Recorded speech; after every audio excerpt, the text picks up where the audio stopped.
to the Little Blue Homestead. And we're working on tomatoes today. I've been planting tomatoes today. I've been getting myself in trouble today too because you're supposed to label. And I need to label some, so I gotta backtrack. So now I'm labeling some that needs labeling. Tomatoes label. So yeah. Oh, a car slowed down over there. Probably checking you out, Mama. Oh my. Looking at my garden. So anyway, the garden is getting beautiful. We have 2 more beds to build. We probably won't be done this week, probably next week. But we're getting there. The garden is transforming and it's beautiful. Hello everybody, and as my mom said, today is labeling day, or as I call it, make a map day. Last year, one of the downfalls we had was we forgot where we planted stuff, and we said it would be one tomato, then another. We had purple bumblebees and red bumblebee tomatoes, and we forgot which one was which. And the only reason why we remember what ox heart were because it gave out the biggest tomatoes. So we are labeling and I am mapping. I have my handy dandy sketchbook, and my sketchbook has dots on it. It's a dotted paper, so I can show you. See, it has all those little dots. And all I'm doing is making a rough outline on it. And that is going to be my diagram, my map, my guide, and what we have in my garden. Now, my mother, Elena, she said that we have 2 beds in this garden. And Joseph made 2 beds over the week. When he gets home from work, he makes assembles the beds and piece them up together, and then on the weekend he was able to put them both out. So we put them both out and we got them lasagnaed. So that is wood chips, hay, compost, topsoil. So we got it lasagnaed like that, and we got some trellises up. Sorry, a rabbit just ran across the tree line, snuck his little head out, and ran back in. I have all 4 dogs out right now, so it knows better. As I was saying, so we had a lasagna, we have it in there. Mom planted a couple of the tomatoes. Because she did that, I want to go ahead and start up my map. Now, originally we were just going to map out map that out, but I'm going to just go ahead and map out the whole garden for what it looks like, and maybe later, when I finish, y'all guys can see how I map it out. Because I'm going not really control the growth and see what happens, but mainly first part of it is just mapping to see what we have. Second part of it is going to be our income, our growth of what we have. So how poundage of tomatoes we got and things like that, so we know what we have and what we don't have. Every gardener does it differently. There are apps on cell phones for gardeners. For small gardeners or community gardeners, they have apps where you just put the size of your bed, and then you can put whatever plant you have in there, and it tells you companions and things like that. I think it's called like Picture This or something. I can't remember what the app was called. I used to have it on my phone. But because of the garden is ever changing here, and we really don't get a season off. Most of the times we can grow throughout the whole year. We just need to make sure we have the soil amendment. I think this time I'm just going to go ahead and use the book. So I'm going to go ahead and start sketching.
sorry about that.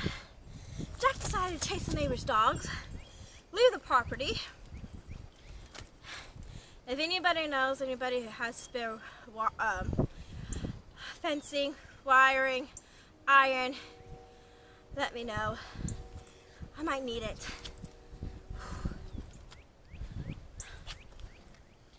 Alright, where was I? Oh yeah, back to the map.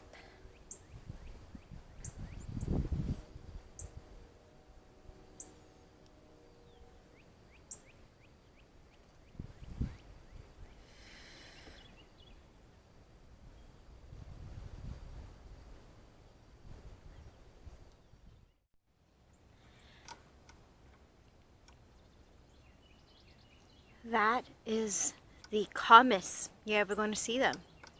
Other than the fact when they're hiding. That is the calmest you're going to see those dogs. Aren't they cute? Okay. Enough dog watching.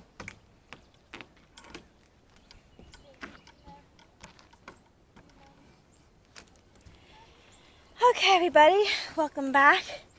And I have not finished my diagrams, but I am going to show you the way I did it, to kind of give you an idea of what's going on. Ta-da! It's blurry, I know, but that is my garden in a diagram form. So that's the way I've done it. As you can see, ooh, blurry. So as you can see, I use a graph paper that just started, and I just make the dimensions of what I'm planting. So like, there is E1. E1 has all the garlics. Then there is the tunnel that we have in the second tunnel in the beds.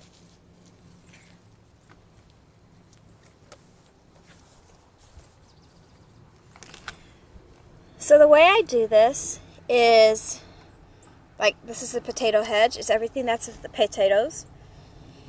I have 3 grow bags, 45 5-gallon buckets, and 2 10-gallon pots. And there's my little drawing of a potato.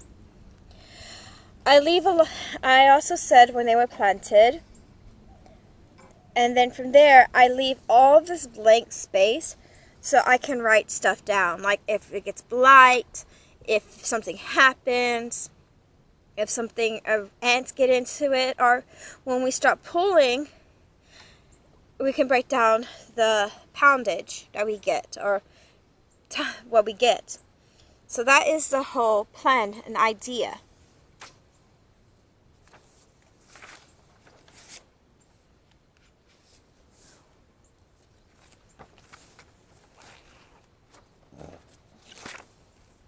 Or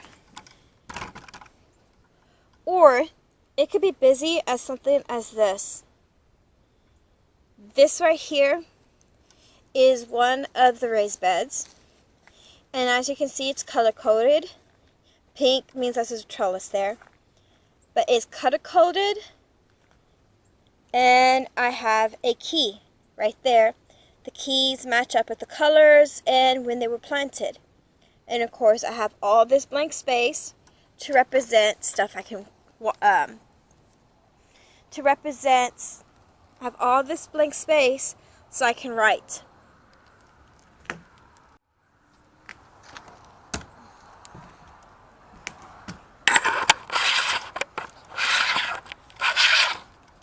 Where are you going? Jack! Joey! Get back over here! Tina! I still see you! I see you, Tina. Come on! You can't get any lower to the ground than you already are.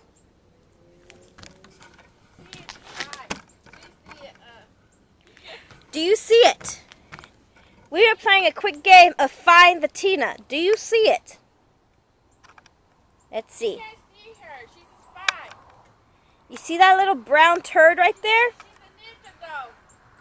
That Invisible. right there is Tina getting in trouble because she decided to go to the neighbor's yard. Let's see if we can get her walking. Ready? Come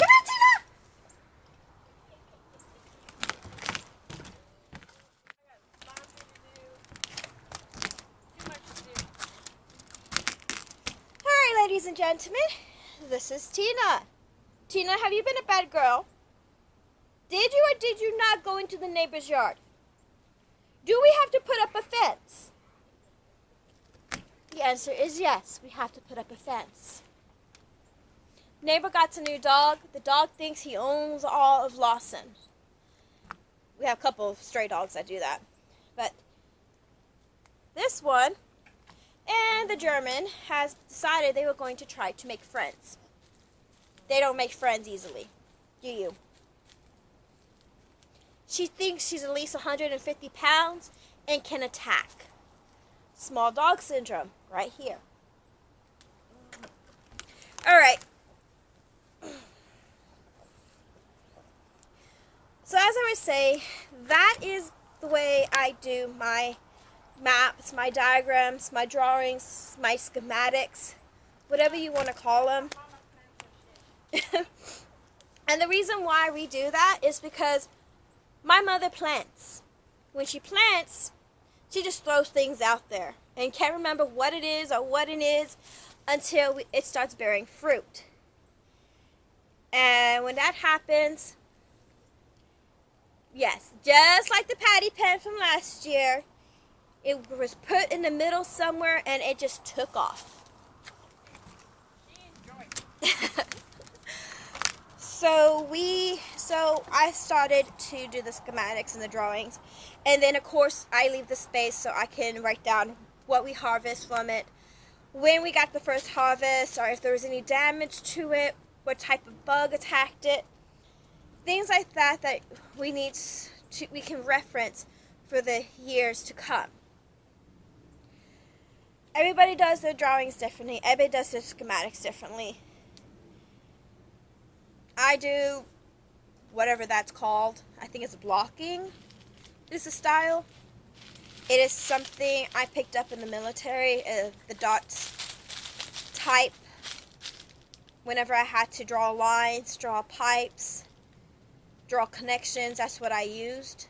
Because the dots used to represent feet, inches, whatever you needed to represent for you, you can do that.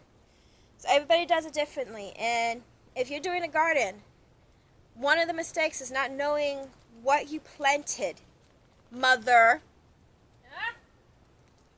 Hey. One of the mistakes is not knowing what you planted when you planted. You know what I planted a plant.